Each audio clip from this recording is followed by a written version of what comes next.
दरवाजे पे ऐसे पकड़ के उसका सर ऐसे कर देता है, उसका सर फट जाता है। फिर उसका पैर पकड़ के उसको सीढ़ियों से फर्स्ट फ्लोर से नीचे ग्राउंड फ्लोर पे खींचते हुए ले जाता है। देखो, मैं अपने मम्मी पापा के साथ ही सोता हूँ और मेरे मम्मी पापा गुस्सा करते हैं अगर मैं रात में किसी से बात करूँ। सीरियसली भाई, ये जो आज की स्टोरी है ना, ये किसी और की नहीं है बल्कि मेरी खुद की कज़िन की है। इस स्टोरी के थ्रू मैं आप लोग को यही बताना चाहती हूँ कि किस तरह से एक गलत डिसीजन किस तरह से हमारी पूरी ज़िंदगी बर्बाद कर सकता है, जिसके बारे में हमने कभी अज्यूम ही नहीं किया था।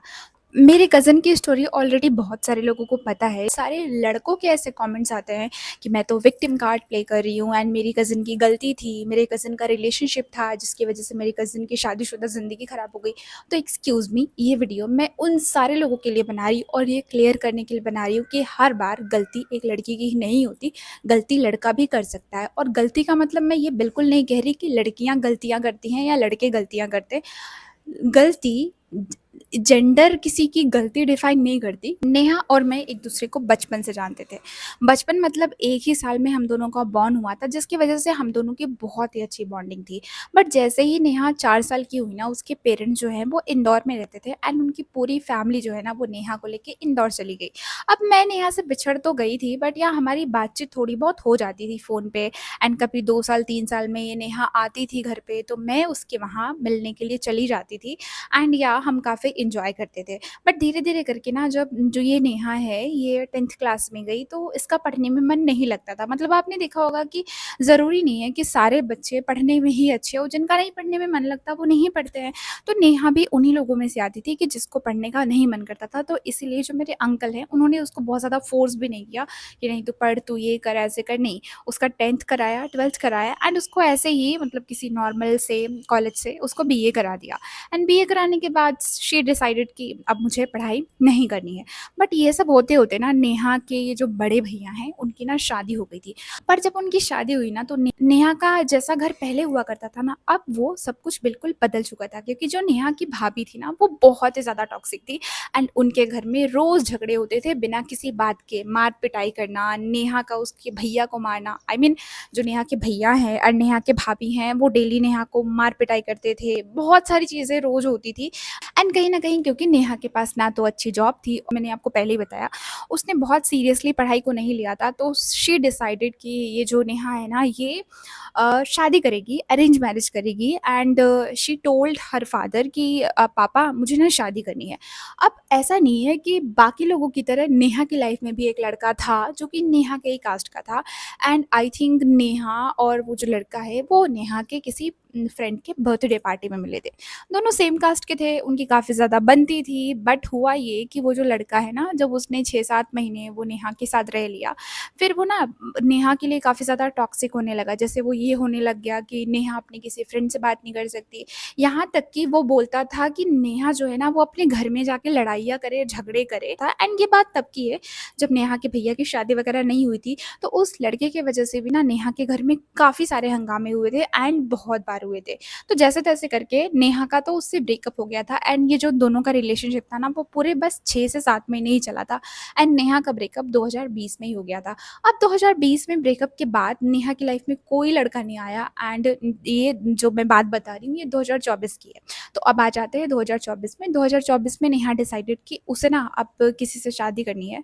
वो अंकल से कहती है, वो बोलती है कि पापा आप मेरे लिए लड़का देखना स्टार्ट करो। तो जो अंकल हैं वो धीरे-धीरे करके लड़का देखना स्टार्ट करते हैं। तो उन्हें ना एक लड़का समझ में आता है जो कि हमारे ही रिलेशन की एक लोग होती हैं एंड उन्होंने उन्होंने बताया था कि ये जो लड़का है आप ना इससे शादी कर दो, हमें लगता है ये अच्छा लड़का है। तो सबसे पहले तो मतलब देखने वगैरह के लिए गए, उन्होंने बाहर ही बाहर देखा होगा तो वो लोगों को उनका फैमिली पसंद आया। तो फैमिली पसंद आने के बाद दोनों ने डिसाइड किया कि ठीक है अब ना हम इनकी इंगेजमेंट कर देते हैं। तो जिस दिन नेहा का इंगेजमेंट था, नेहा की पूरी फैमिली इंगेजमेंट के लिए हॉल वगैरह बुक हुआ था, अंकल ने बुक किया था। वो लोग हॉल में गए। अब वहाँ पे जाने के बाद ना ये जो लड़का था ये बिल्कुल नेहा से बात नहीं कर रहा था, उसने नेहा की तरफ देखा भी नहीं। तो नेहा को लगा होगा क्योंकि फर्स्ट टाइम है एंड ये जो उनकी एंगेजमेंट हुई थी एंड उनकी शादी की बात हुई थी ना, इनमें डिफरेंस बस 15 दिन का था। मतलब 15 दिन में बात भी हो गई, फिक्स भी हो गया और एंगेजमेंट भी हो गई। और ये बात करने में कंफर्टेबल है नहीं और जिसकी वजह से नेहा इस चीज़ को इग्नोर करती है। बट एंगेजमेंट होने के बाद भी ना नेहा उससे बात करने का ट्राई कर रही थी, क्योंकि जो इनकी एंगेजमेंट है वो जनवरी में हुई थी एंड जो उनकी शादी है वो नवंबर में होने वाली थी। सो नेहा वाज़ लाइक कि कम से कम शादी होने से पहले लड़के को थोड़ा तो जानना बनता है, बिकॉज़ लड़के को नहीं जानेंगे तो कैसे पता चलेगा कि इसे क्या पसंद है, क्या नहीं है। और हाँ, नेहा की लाइफ़ में कोई लड़का तो था नहीं। नेहा का तो 5 साल पहले ही ब्रेकअप हो गया था, और 5 साल पहले ब्रेकअप में भी मैं बताऊँ तो ये 6 महीने का ही रिलेशनशिप था, जबकि नेहा बहुत ज़्यादा छोटी थी एंड उसके बाद से उसका कोई रिलेशनशिप रहा नहीं। तो नेहा को कहीं न कहीं नेहा एक्साइटेड थी। नेहा अपनी बाकी फ्रेंड्स को देखा करती थी कि उनकी फ्रेंड की शादी तय हुई थी एंड वो अपनी अपनी लाइफ़ में काफ़ी ज़्यादा खुश थी। तो नेहा ने भी सोचा कि ठीक है, लड़का सही है, मैं बात करती हूँ, शादी से पहले ही हमारी बातचीत अच्छी बन जाती है, तो शादी के बाद मेरे लिए जो मुश्किलें हैं वो आसान हो जाएँगी एंड कम से कम मैं अपने पति को तो समझ पाऊँगी, बाकी लोगों को तो शादी के बाद मैं समझ जाऊँगी। तो नेहा जो है वो अपने फैमिली वालों को बोलती है कि उसे ना बात करनी है, मतलब बात करनी है उस लड़के से। अब जब ये प्रपोज़ल नेहा की जो फैमिली है वो रखती है उस लड़के के घर वालों के सामने, तो वो लोग साफ-साफ मना कर देते हैं। उनका कहना था कि नहीं, शादी से पहले ये दोनों बात नहीं करेंगे। अगर इन्होंने बात किया, इनकी लड़ाई हो गई तो शादी कैंसल हो सकती है। शादी के बाद तो इन्हें बात करनी ही है। बट जब ये बात उन्होंने बोली थी नेहा के पेरेंट्स से, तो नेहा के पेरेंट्स वाज़ लाइक कि हाँ, कहीं न कहीं ये सही ही कह रहे हैं, इनकी बात मान लेते हैं। वो आके नेहा से बोलते हैं एंड नेहा को थोड़ा-सा गुस्सा आता है। नेहा वाज़ लाइक कि मतलब इस बात का तो कोई सेंस नहीं बन रहा। और मैं आपको थोड़ा-सा और बता दूँ, हमारे यूपी में, इवन यूपी में ही नहीं, आई थिंक हर जगह जब एंगेजमेंट होती है, तो जो लड़का है ना, वो लड़की को एक फ़ोन देता है बात करने के लिए। हमारे वहाँ तो ऐसा, मतलब हमारे वहाँ तो बोल सकते हैं ये कंपल्सरी है कि फ़ोन देता ही है। अगर फ़ोन मान लो लड़का नहीं दिया, तो फिर ना बातें बननी वो रिश्तेदारों में स्टार्ट हो जाती हैं कि अरे! अरे उसने तो फ़ोन नहीं दिया, वो तो बहुत कंजूस है एंड ऑल, दुनिया भर की चीज़ें। बट उस लड़के ने भी उसको फ़ोन तो दिया ही नहीं था, क्योंकि उसे तो बात ही नहीं करनी थी। ने थोड़े दिन और वेट किया और फिर नेहा को लगा कि नहीं, उसको जानना चाहिए अपने हस्बैंड को। अभी उसकी शादी में 7 से 8 महीने थे, तो नेहा वाज़ लाइक कि मैं अपने हस्बैंड को जान लूँगी तो मेरे लिए चीज़ें आसान हो जाएँगी। जिस पे नेहा ने ना अपने घरवालों को बोला कि नहीं, आप कुछ भी कर लो, बट मुझे उस लड़के का नंबर चाहिए ही चाहिए, चाहे जो भी हो जाए। अब जब नेहा ने काफ़ी ज़्यादा ज़िद किया, तो ये जो नेहा के घर वाले हैं ना, इन्होंने डिसाइड किया कि ठीक है, हम नंबर जो है ना, नेहा का जो नंबर है वो हम दे देते हैं। हम एक काम करते हैं, हम उस लड़के का नंबर माँग के नेहा को दे देते हैं। फिर उन्होंने फैमिली से बात की एंड बात करने के बाद लड़का मान गया एंड दोनों का नंबर मिल गया। अब ये लोग ना धीरे-धीरे बात करना स्टार्ट करते हैं। इनकी बहुत कम बात होती थी, लाइक ये दिन में ऐसे 5 मिनट 6 मिनट बात करते थे एंड ऐसे बात होते-होते 1 महीने हो गए। अब जब 1 महीने हो गए ना, तो ये दोनों एक-दूसरे के और भी ज़्यादा करीब आने लगे, बट नेहा को सीरियसली नहीं पता था कि उसका करीब आना इतना उसके ऊपर भारी पड़ सकता है। तो जैसे-जैसे ये लोग दोनों बात करने लगे ना, तो उसने नेहा से पूछा था कि तुम्हारे पास इंस्टा अकाउंट है? तो नेहा ने बोला था हाँ, मेरे पास अकाउंट है, मैं यूज़ करती हूँ। तो उसने कहा कि क्या तुम अपना आईडी पासवर्ड दे सकती हो? अब जैसा कि मैंने बताया कि नेहा की लाइफ़ में तो कोई था नहीं और नेहा ऐसे किसी से बात करती नहीं थी, तो उसको ऐसा लगा कि मेबी ये भी एक चीज़ हो सकती है कि जिससे उसका हस्बैंड जो है वो उसके ऊपर और ट्रस्ट करने लग जाए और ये लड़की अपना आईडी एंड पासवर्ड उस लड़के को दे देती है। और यहीं से इसकी ज़िंदगी की जो बातें हैं वो होनी स्टार्ट होती हैं। अब आईडी पासवर्ड लेने के बाद ही ना, वो जो लड़का है वो फिर नेहा से बात करना बंद कर दिया था। मतलब वो जब नंबर नेहा का एंड उस लड़के का एक्सचेंज हुआ था, उसके बाद 1 महीने तक तो इन्होंने 5 मिनट जैसे बात करी थी एंड 1 महीने बाद ही 1 हफ्ते तक ही उसने अच्छे से बात करी और 1 हफ्ते में ही नेहा मैडम ने अपना आईडी पासवर्ड उसे दे दिया एंड उसके बाद उस लड़के ने फिर से नेहा से बात करना बंद कर दिया। अब नेहा पूछने लगी कि आखिर ऐसा क्या हुआ, क्यों बात नहीं कर रहे हो? तो पता है उस लड़के का जवाब क्या था? देखो, मैं अपने मम्मी-पापा के साथ ही सोता हूँ और मेरे मम्मी-पापा गुस्सा करते हैं अगर मैं रात में किसी से बात करूँ। सीरियसली भाई, तुम्हारे मम्मी-पापा ने ही वो शादी तय कराई है, तो तुम्हारे मम्मी-पापा क्यों गुस्सा करेंगे? एंड एकदम आपको क्लियर दिख रहा होगा कि वो जो लड़का है, वो एक्सक्यूज़ेज़ बना रहा था, बहाने बना रहा था, क्योंकि उसे उससे बात नहीं करनी थी। तो नेहा को ये बात थोड़ी-सी वियर्ड लगी, फिर भी उसने कुछ कहा नहीं। बट नेहा को क्या पता था कि नेहा की ज़िंदगी में ऐसी-ऐसी चीज़ें होने वाली हैं ना, कि जब नेहा ना आगे जा पाएगी, ना पीछे आ पाएगी। जैसे ही नेहा का अकाउंट मिला, वो उसने ना नेहा के अकाउंट पे चीज़ें सर्च करनी स्टार्ट कर दी एंड मुझे नहीं पता इस फीचर के बारे में, बट शायद अगर हम कोई स्टोरी हमने कितनी भी पुरानी अपलोड करी हो एंड वो स्टोरी कहीं न कहीं से हमें दिख जाती है। तो नेहा जब रिलेशनशिप में थी, तो तो उसने अपने बॉयफ्रेंड की आईडी मेंशन करके एक स्टोरी लगाया होगा, जिस स्टोरी को उसका हस्बैंड देख लेता है। अब स्टोरी देखने के बाद ही वो इंस्टा पे उस लड़के से बात करना स्टार्ट करता है, एंड बात करने के बाद वो लड़के से बोलता है कि भाई तू काम कर, तू ना अपना मेरे को नंबर दे दे। और वो जो लड़का होता है, नेहा का एक्स होता है, 5 साल पुराना एक्स, मतलब 2020 में ब्रेकअप हुआ था, 4 साल, और 2024 में वो उससे नंबर लेता है। एंड जैसे ही नेहा का जो हस्बैंड है वो नंबर लेता है, नंबर लेते ही वो उसको गालियाँ बकना स्टार्ट कर देता है। अब आप अज्यूम करो कि किसी का एक्स है, वो उसकी लाइफ से जा चुका है, तो ज़्यादातर केसेस में क्या होता है कि जब दो लोगों का ब्रेकअप होता है ना, तो वो लोग एक वैसे भी एक दूसरे के दुश्मन बन जाते हैं। बट क्योंकि ये वाला जो ब्रेकअप था ये काफ़ी पुराना था, तो ये जो नेहा है एंड उनका एक्स था, इनके इनके बीच में डिफरेंसेस बहुत ज़्यादा हो गए थे। तो चांसेस कम थे कि यहाँ पे वो जो लड़का है वो नेहा की लाइफ में इंटरफेयर करता। बट अगर सामने से उसको ऑफर मिलेगा तो ऐसा क्यों नहीं करेगा। और ऊपर से उसके हस्बैंड ने उससे शांति से बात करने के बजाय वो उसको गालियाँ बकने लगा। अब गालियाँ बकने के बाद आपको तो पता ही है क्या होगा, यही लोग बोलते होंगे ना, हाँ हाँ तुझे से शादी करना है, मैं उसको यूज़ कर चुका हूँ, मैं यहाँ घूम रहा था, वहाँ घूम रहा था, ये वो बहुत सारे शिट स्टेटमेंट्स उसने पास कर दिए। अब इसके बाद उस लड़के ने, मतलब नेहा के हस्बैंड ने नेहा को फ़ोन किया, एंड फ़ोन करके वो बार बार नेहा के एक्स का नाम लेने लगा। नेहा काफ़ी ज़्यादा डर गई एंड वो बताना नहीं चाहती थी। पर जब धीरे धीरे बातें बहुत ज़्यादा बढ़ गई तो नेहा ने बता दिया कि हाँ मेरा एक्स था, 6 मंथ का हमारा रिलेशनशिप था, एंड या हमारा ब्रेकअप हो गया था, एंड उसके बाद से हमने बात नहीं किया। अब आप समझ सकते हो कि ज़्यादातर केसेस में, मतलब मैं बोल सकती हूँ कि 95% लोगों के आज के टाइम पे लाइफ में कोई ना कोई होता है, वो फ्रेंड हो, बेस्ट फ्रेंड हो, बॉयफ्रेंड हो, बट लोग किसी ना किसी से तो बात करते ही हैं, उनका इंटरेक्शन होता ही है। तो क्या इस बात को इतना बड़ा इशू बना लेना चाहिए। अब ये जो बात है ये बहुत ज़्यादा बढ़ गई थी, एंड ये बात यहाँ तक बढ़ गई कि नेहा को कुछ समझ में नहीं आ रहा था कि अब वो करे क्या। तो नेहा ने ना मुझे कॉन्फ्रेंस कर दिया, एंड जब मैंने हेलो बोला, मतलब मैं कुत्ता बोल रहा हूँ, आई वॉज लाइक कुत्ता, तो मेरे को ना बड़ा अजीब सा लगा। मैं कह रही हूँ कुत्ता कौन। तो नेहा ने बात कराया और उसने कहा कि मैं कुत्ता बोल रहा हूँ। तो मेरे को ना थोड़ा डाउट हुआ, क्योंकि जो नेहा का एक्स था मैं ज़्यादा टॉक्सिक हो गया था, तो मैंने ना उसको चिल्लाया था।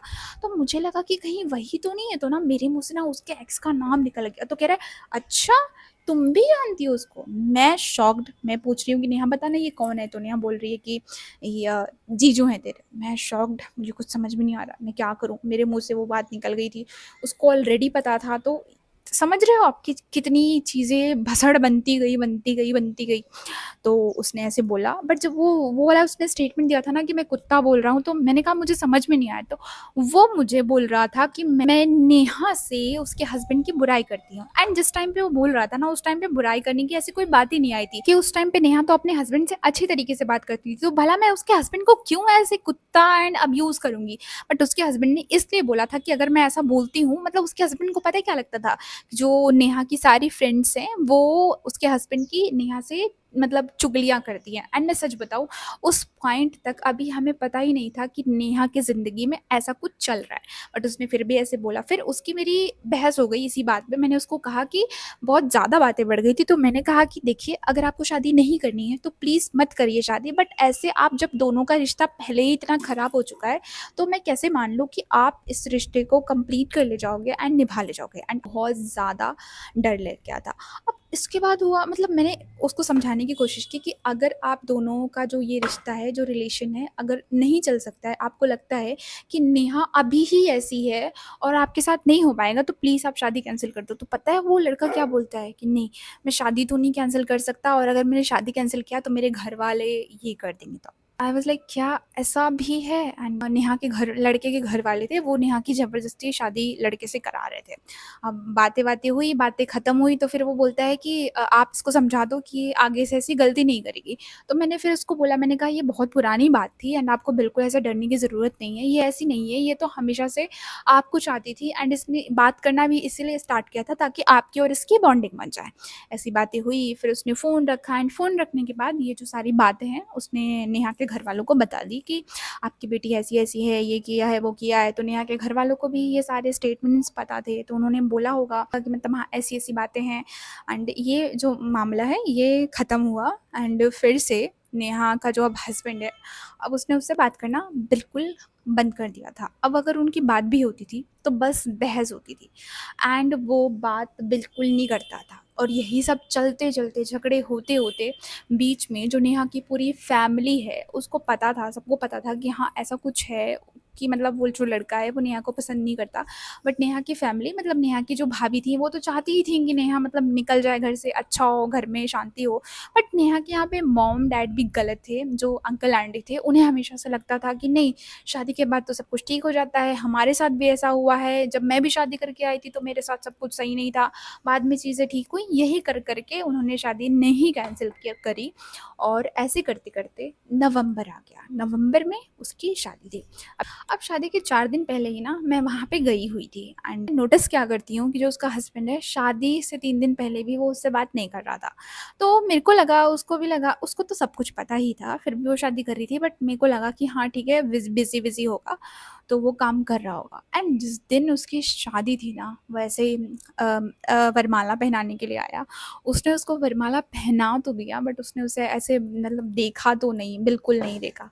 तो जो शादी के पूरे रिचुअल्स हो रहे थे ना, मतलब सिंदूर दान से लेके जितने भी रिचुअल्स हमारे यूपी में होते हैं, आप सबको पता होगा, वो बस रिचुअल्स परफॉर्म कर रहा था। मतलब प्राइवेसी इशू की वजह से मैं आपको वीडियोस नहीं दिखा सकती, बट आप समझ लो ऐसा लग रहा था कि किसी इंसान को ज़बरदस्ती लाके रख दिया गया है, एंड वो ये सारे रिचुअल्स जो है ना वो बस परफॉर्म कर रहा है। शायद उसके घर वालों ने बोला है।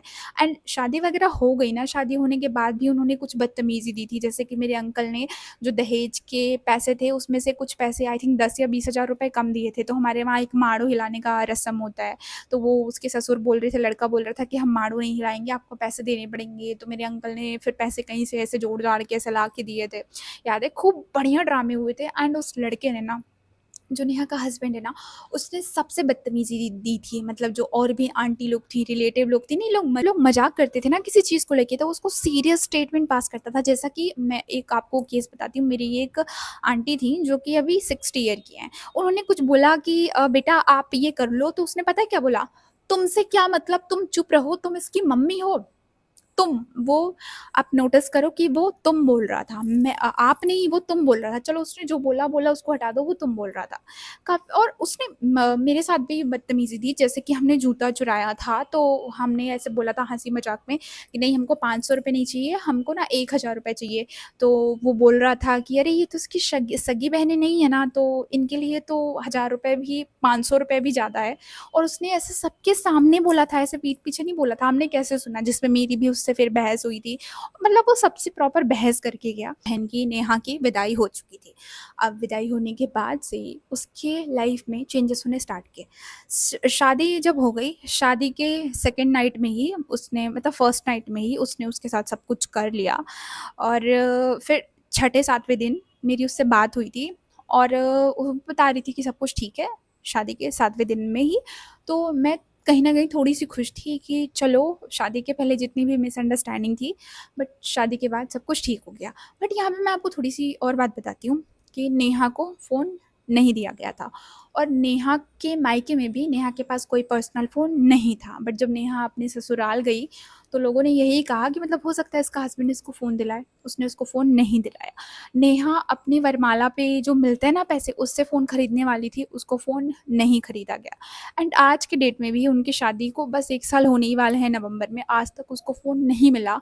और उसके पूरे घर वालों का ये स्टेटमेंट है कि इसको ज़िंदगी में फ़ोन नहीं मिलेगा। ये बहुत बड़ी बात है, बहुत ज़्यादा बड़ी बात है। बाकी मैं आपको आगे कहानी बताती हूँ। तो शादी के 7 दिन तक तो सब कुछ ठीक था, बट जैसे-जैसे टाइम बीतते गए, वैसे-वैसे फिर से उसके हस्बैंड का रंग सामने आता गया। उसके हस्बैंड का पहला रंग ये सामने आया कि शादी के बाद ही उनको पता चला, मेरी बहन को पता चला कि जो उसका हस्बैंड है ना, वो ड्रिंक करता है, और रेगुलर ड्रिंक करता है। लाइक वो बिना पिए घर पे आ ही नहीं सकता। एंड वो रात को 11 साढ़े 11 बजे घर आता है, एंड सुबह-सुबह ही चला जाता है। एंड दूसरी चीज़ ये, उसने मेरी बहन से क्लियरली भी बोल दिया था कि वो उसे कहीं घुमाने नहीं ले जाएगा, उसको घर में ही रहना पड़ेगा। तीसरा, उसने ये बोला था कि मेरी बहन सूट नहीं पहन सकती, टॉप और वो तो छोड़ो, जो कि वो लोग सिटी में रहते हैं, अच्छी सिटी में रहते हैं, फिर भी वो नहीं पहन सकती, उसको साड़ी ही पहनना पड़ेगा। अब मैं 47 किलो की हूँ प्रेज़ेंट टाइम में, एंड मेरी बहन बहुत ही ज़्यादा दुबली-पतली है, बहुत ज़्यादा। मतलब अगर एक हल्की से हल्की साड़ी उसको पहनाई जाए ना, तो वो भी उसके ऊपर शायद भारी लगेगी। एंड मैं तो सोचती थी कि वो सँभाल कैसे पाती होगी। एंड फिर भी उसको ज़बरदस्ती बोला जाता था कि नहीं तू साड़ी ही पहनेगी। फिर भी उसने सब कुछ मान लिया। एंड शादी के 7 दिन बाद से ही उसकी सास ने बोला कि तुम्हें घर का सारा काम करना पड़ेगा। कि वहाँ 5 लोग ऑफ़िस जाते हैं, काम करने जाते हैं, 5 लोगों के लिए 30 रोटी बना के देना, उनका 2 फ्लोर का घर है, दोनों फ्लोर पे झाड़ू-पोछा, बर्तन करना, सब कुछ मेरी बहन की रिस्पॉन्सिबिलिटी आ गई थी। फिर भी वो काम कर रही थी, बट अगर वो काम भी कर रही है, अब उसको उसके हस्बैंड की वजह से, हस्बैंड की तरफ से कुछ नहीं मिल रहा है, उसे थोड़ा तो बुरा लगेगा ही ना। अब उसके हस्बैंड का ना ये डेली रूटीन बन गया था कि पी के आना एंड सो जाना, पी के आना, सो जाना। ना तो उसके लिए कुछ खिलाना-पिलाना, ना तो कुछ करना। और मेरी बहन प्रॉपर इंदौर में रही थी जब से वो 4 साल की थी तब से। एंड खाने-पीने में काफ़ी आगे थी, जैसे गोलगप्पे का, चाट का, फ़ास्ट फूड का बहुत शौक था उसे। बट उसकी शादी के 2-3 महीने बाद भी उसे एक भी बार ये सब खाने के लिए नहीं मिला, ना तो उसे कहीं बाहर घुमाने के लिए वो ले गया। जिसके बाद एक दिन अचानक से ही वो अपने ऑफ़िस से काम करके आया, तो मेरी बहन ने उसको पहले ही बोला था कि तुम मेरे लिए गोलगप्पे खरीद के लाना। उसने कहा था हाँ ठीक है लाऊँगा। जब वो घर पे आया तो वो गोलगप्पे लेके नहीं आया, जिस पे मेरी बहन ने बोला कि तुम क्यों नहीं लेके आए? क्योंकि उसने कुछ खाया नहीं था शाम से, उसका ये था कि आज गोलगप्पे चाट ही खा के पेट भरूँगी, मुझे खाना नहीं खाना है। मतलब वो बेचारी पूरा खाना बना के, सबको खिला के वेट कर रही है 12 बजे तक कि उसके लिए फिर भी गोलगप्पे और चाट कुछ भी नहीं आया। जिसके बाद से मेरी बहन की एंड उसकी बहस होती है। अब वो बहस इतनी खतरनाक हुई थी कि वो मेरी बहन को मारना स्टार्ट करता है। और पता है कैसे मारता है? जैसे ये दरवाज़ा है, इस दरवाज़े पे ऐसे पकड़ के उसका सर ऐसे कर देता है, उसका सर फट जाता है। फिर उसका पैर पकड़ के उसको सीढ़ियों से फर्स्ट फ्लोर से नीचे ग्राउंड फ्लोर पे खींचते हुए ले जाता है। एंड ग्राउंड फ्लोर पे ही उसकी डाउरी का सोफ़ा रखा हुआ था। उसी सोफ़े पे उसको आग लगाने जा रहा था। एंड जिसके बाद से ही उसकी ही मॉम ने, मतलब मेरी बहन की ही सास ने कॉल करके पुलिस को इन्फॉर्म किया। जब पुलिस आई तब तो उसकी जान बची। एंड पुलिस उस लड़की को सबके सामने, मतलब 3 महीने नई दुल्हन को, अभी 3 महीने उसको आए हुआ है, पुलिस ऐसे पूरी सोसाइटी के सामने उसको पुलिस अपनी गाड़ी में बिठा के ले गई। उसका मेडिकल हुआ, बट फिर भी यहाँ पे मेरी जो बहन है, इसके मायके से कोई नहीं गया। एंड क्योंकि वो उनके बेटे की ही बात थी, तो उन्होंने पैसे वैसे दे के निपटा दिया। एंड मेरी बहन फिर से वापस आई। एक बार हुआ, और ये चीज़ एक बार नहीं हुई, ये चीज़ बहुत बार रिपीट होती गई। फिर ये चीज़ जब एक दिन और हुई, उस दिन तो हद हो गई। वो जो मेरी बहन का हस्बैंड है, उसने अपनी फ्रेंड के सामने, मैं बहुत शॉर्ट में बता रही हूँ क्योंकि वीडियो बहुत लंबी हो गई है, आप बताना तो मैं पार्ट 2 में बताऊँगी। मेरी बहन को थप्पड़ मारा था, जिस पे मेरी बहन को बहुत गुस्सा आ गया था, क्योंकि वो ऑलरेडी 10-12 बार मार खा चुकी थी। मतलब मार तो मल्टीपल टाइम्स खाई थी, बट बुरी तरह से 10-12 बार वो खा चुकी थी। उसने उसके फ्रेंड के सामने ही उसको भी गाल पे थप्पड़ मारा था। एंड जिसके बाद से उसने मेरी बहन को घर से बाहर निकाल दिया। एंड वो अपने मायके आ गई। अब मायके आने के बाद वो बार-बार कह रही थी कि वो यहाँ पे नहीं रह सकती, उसे डिवोर्स चाहिए। बट घर वालों का अगेन वही स्टेटमेंट, बेटा हमारी इंसल्ट हो जाएगी, हम नहीं चाहते, हमने तो इतना पैसा खर्च करके 20 लाख रुपए खर्च करके तुम्हारी शादी की है, ये होगा, वो होगा, करके डिवोर्स नहीं कराया। एंड फिर 4 महीने रहने के बाद ही उसको ज़बरदस्ती उसी नरक में ढकेल दिया, वो वहीं चली गई। बट इस बार जाने के बाद चीज़ें और अलग थीं, जैसे कि वो अब हमसे या दूसरी फ्रेंड से छोड़ो, वो अपने घर वालों से भी अगर बात करेगी तो अपनी सास या अपने ससुर के सामने बात करेगी। उसको 24 घंटे में बस आधे घंटे के लिए फ़ोन मिलेगा, उसको बाहर कहीं नहीं जाना है। और उसका पति चाहे रात को 1 बजे आए, चाहे 2 बजे आए, कोई बात नहीं, पर वो इस बार जवाब नहीं देगी। ये सारी कंडीशंस को जब उसने माना, तब उसको उसका पति ले गया। अब सोचो, इतना कुछ होने के बाद भी वो उसको ले गया है, तो वो उसका क्या कर रहा होगा? एंड यही सोसाइटी की डार्क रियलिटी है कि हर बार हम लड़कियों को ही चुप कराया जाता है, हर बार हमारे कैरेक्टर पे सवाल उठाया जाता है, हर बार हमें ये फील कराया जाता है कि हमें दब के रहना चाहिए। बट मैं आप सबसे कहना चाहूँगी, पढ़ाई करो, जॉब करो, एंड अपने लिए अपना फ्यूचर बनाओ। क्योंकि आजकल किसी का भरोसा नहीं है। आप नहीं कह सकते कि माँ-बाप ज़िंदगी भर आपके साथ रहेंगे, नहीं कह सकते कि भाई-बहन आपके साथ रहेंगे, नहीं कह सकते कि जिससे आपकी शादी हो रही है वो बहुत अच्छा होगा, आपके साथ रहेगा। आजकल के टाइम पे कोई आपका नहीं है सिवाय आपके। तो ज़िंदगी का इतना बड़ा फ़ैसला लेने से पहले हज़ार बार सोचना। शायद अगर मेरी बहन ने मार पिटाई खा के उसी दिन शादी कैंसिल कर दी होती जिस दिन उसने उसकी एक्स की आईडी, इतनी पुरानी आईडी को निकाल के बात का बतंगड़ बनाया था, तो आज उसके साथ ये नहीं होता एंड वो कुंवारी होती। आज अगर वो आज वो ठीक होती एंड उसके लिए एक अच्छा रिश्ता ढूंढ के लाया जाता, तो शायद ये सब उसके साथ नहीं होता। So that's it for today's video. बाकी मैं होप करती हूँ कि आप लोग नेगेटिव कमेंट ना करो। और मैं एक चीज़ और क्लियर कर दूँ कि लड़के भी मेरी वीडियोस देखते हैं, तो मैं आप लोग को बोलना चाहूँगी कि अगर आपको वीडियो नहीं अच्छी लगती है तो मैंने आपके गले पे कुछ चाकू तो नहीं रखा है कि देखो मत देखो। बट ऐसे किसी भी लड़की को क्रिटिसाइज़ मत करो, बिकॉज़ आपकी भी माँ बहन हैं, तो आपको ध्यान रखना चाहिए कि आप उन लड़कियों को क्रिटिसाइज़ करते हो जिसकी मैं स्टोरी बताती हूँ। That is very wrong. And हाँ, गलत आप लोगों के साथ भी हो सकता है, गलत हम लड़कियों के साथ भी हो सकता है, क्योंकि गलती की कोई जेंडर डिफाइन नहीं की गई है। गलत कोई भी हो सकता है और गलती किसी से भी हो सकती है, और गलत चीज़ें भी किसी के साथ हो सकती है। जैसे कि हमने कई केसेस सुने जहाँ पे लड़कियों ने लड़कों के साथ बहुत गलत किया। सो चाहे लड़का हो या लड़की हो, आप किसी से शादी कर रहे हो, माँ बाप की बाद में सुनो, पहले जाओ उस लड़के से या उस लड़की से सब कुछ पूछो, हर चीज़ पूछो कि कहीं उसकी फोर्स्ड मैरिज तो नहीं है, कहीं चीज़ें गलत तो नहीं है। फिर अगर आपको लगता है कि शादी कर लेनी चाहिए, तब जाके शादी करो। अदरवाइज़ कुंवारे बैठे रहो घर पे, बढ़िया है, बट ऐसी शादी मत करो, क्योंकि आपको ऐसा लगता है कि आप एक नरक से निकल रहे हो, बट जो दूसरा वाला नरक है ना, वो इस नरक से भी कहीं गुना खतरनाक है।